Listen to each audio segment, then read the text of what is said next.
अस्सलाम वालेकुम एवरीवन। आप देख रहे हैं लर्न विद तहसील और आज मैं आपसे जौ के दलिए की मुकम्मल रेसिपी शेयर करूंगी। सबसे पहले मैंने इसमें चिया सीड्स लिए हैं, इसको मैंने भिगो के रख लिया है। उसके बाद जौ का दलिया लिया है, उसको अच्छी तरह से साफ़ करके उसको भी मैंने भिगो के रखा है। अब जौ का दलिया और चिया सीड्स इन दोनों को मैंने एक देगची में मिक्स किया है और अच्छी तरह से इनको हिलाया है ताकि दोनों आपस में मिक्स हो जाएं। और फिर मैंने इस देगची को जो है वो चूल्हे पे रख दिया है।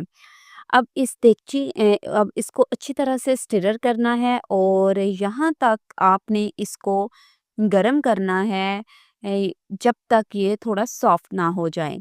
जैसे ही ये थोड़ा-सा सॉफ्ट हो जाए फिर हम इसको इसमें दूध ऐड करेंगे और इसको इसमें मैंने दूध ऐड किया है। दूध ऐड करने के बाद जो है वो इसको अच्छी तरह से हिलाया है।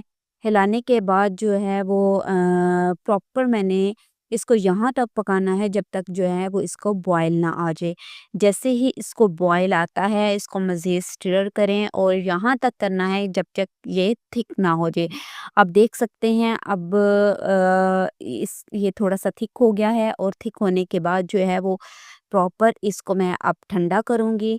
ठंडा करने के बाद जो है वो इसको किसी भी पानी में रख सकते हैं आप ठंडा होने के लिए या फिर जो है वो आप इसको वैसे ही 10-15 मिनट ठंडा होने के लिए रख दें। जैसे ही ये ठंडा हो जाता है तो फिर आप इसको डिश आउट करें और इसको मैंने आप देख सकते हैं डिश आउट किया है। डिश आउट करने के बाद आप इसको हनी इसमें यूज़ कर सकते हैं एज़ अ स्वीट या शुगर थोड़ी-सी यूज़ कर सकते हैं। अगर नहीं तो आप इसमें फ्रूट ऐड कर सकते हैं जैसा कि मैं इसमें बनाना और एप्पल ऐड कर रही हूँ और एज़ अ फ्लेवर के तौर पे जो है वो जामी शीरी थोड़ा-सा ऐड कर रही हूँ।